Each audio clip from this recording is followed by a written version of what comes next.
Operasi senyap aparat gabungan TNI dan Polri kembali mencatat keberhasilan besar di tanah Papua.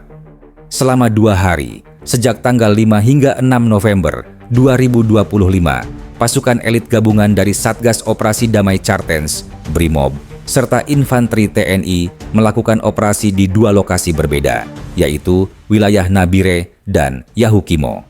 Dalam operasi tersebut, 2 batalion kelompok separatis Organisasi Papua Merdeka atau OPM berhasil dipukul mundur. 2 komandan mereka pun berhasil dilumpuhkan, 1 tewas tertembak dan 1 lagi ditangkap hidup-hidup. Kronologi bentrokan di Yahukimo berawal dari laporan warga pada Rabu malam, 6 November, sekitar pukul 8 malam waktu setempat. Warga melaporkan adanya serangan oleh 1 kompi pasukan dari Batalion Semut Merah, Kodap Yahukimo, yang dipimpin oleh Mayor Lipet Sobolim. Serangan itu terjadi di Jalan Balim, Distrik Dekai, dan mengakibatkan 2 warga sipil bernama Bernior Telena dan Sueman Ilu terluka. Keduanya kini masih menjalani perawatan di Rumah Sakit Umum Daerah Dekai.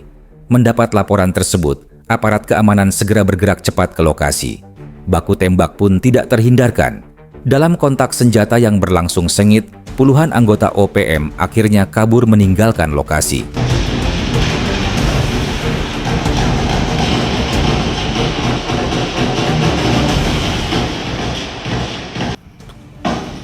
Yesus Tuhan tolong. Sementara sang pimpinan, Mayor Lipet Sobolim, tertembak dan sempat dilarikan ke rumah sakit. Namun, nyawanya tak tertolong dan dinyatakan meninggal akibat luka tembak yang cukup parah. Lipet Sobolim sendiri dikenal sebagai salah satu komandan andalan dari jaringan OPM di bawah pimpinan Egyanus Kogoya. Selama ini, kelompoknya kerap melakukan penyerangan terhadap warga dan aparat keamanan di wilayah Yahukimo.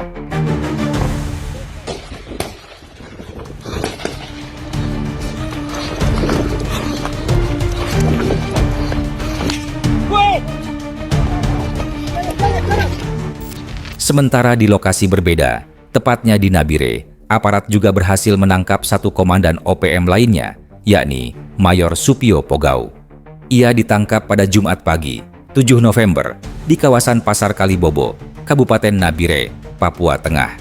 Diketahui, Supio Pogau, atau yang juga dikenal dengan nama Jayainus Pogau, alias Upgau, merupakan komandan batalion yang beroperasi di wilayah Nabire dan Intan Jaya, di bawah struktur Komando Brigjen OPM Aibon Kogoya.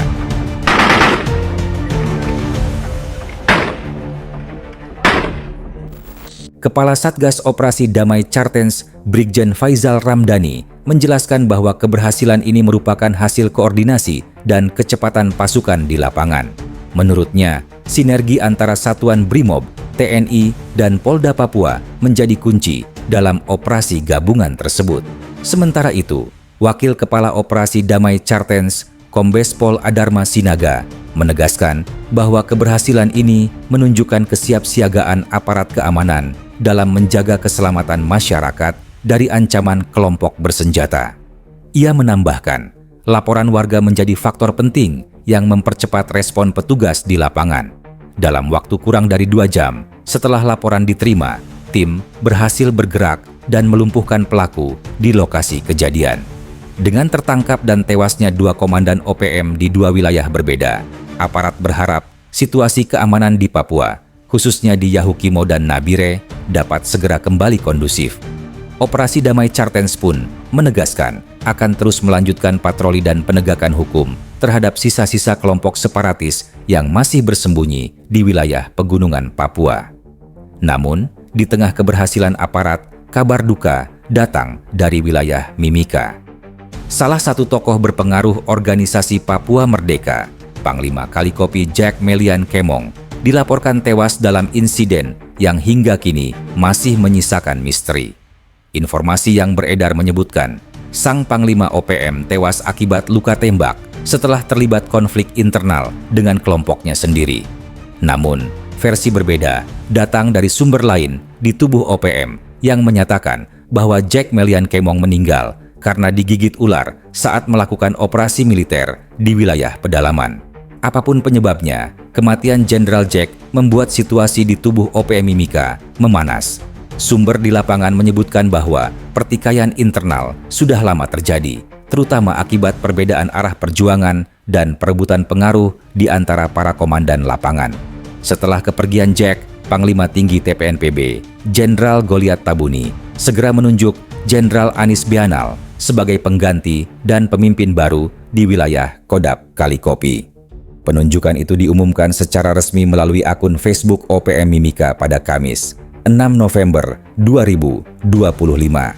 Dalam unggahan tersebut, pihak OPM menyampaikan belasungkawa atas wafatnya Jenderal Jack Melian Kemong, sekaligus menyatakan bahwa tongkat kepemimpinan kini berada di tangan Jenderal Anis Bianal. Dalam pernyataannya, Anis menegaskan akan melanjutkan perjuangan yang telah dirintis oleh para pendahulunya. Ia juga menyebut perintah dari 36 Makodab TPNPB harus tetap dijalankan dengan teguh dan perjuangan untuk Papua Merdeka akan terus berlanjut. Namun, penunjukan itu tidak sepenuhnya diterima di kalangan internal OPM. Sejumlah loyalis Jack diketahui menolak keputusan tersebut, bahkan ada yang memilih mundur dari barisan. Kondisi ini membuat situasi di wilayah Kalikopi dan pedalaman Mimika menjadi tegang. Warga sekitar melaporkan, beberapa hari terakhir, sejumlah anggota OPM terlihat berjaga dengan senjata di berbagai titik. Rasa was-was pun menyelimuti masyarakat yang tinggal di sekitar lokasi.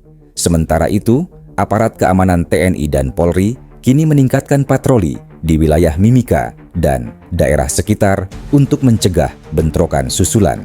Aparat gabungan juga terus memantau pergerakan kelompok bersenjata yang dikhawatirkan akan melakukan aksi balasan. Kematian Panglima Jack Melian Kemong bukan hanya menimbulkan duka, tapi juga mengguncang stabilitas di tubuh OPM itu sendiri. Kini, semua mata tertuju pada Jenderal Anis Bianal. Apakah ia mampu menyatukan barisan yang tengah retak, atau justru perpecahan ini akan membuka babak baru konflik di tanah Papua? Jangan menembak ya kalau tidak melihat sasaran tepat. Biarkan tembakan.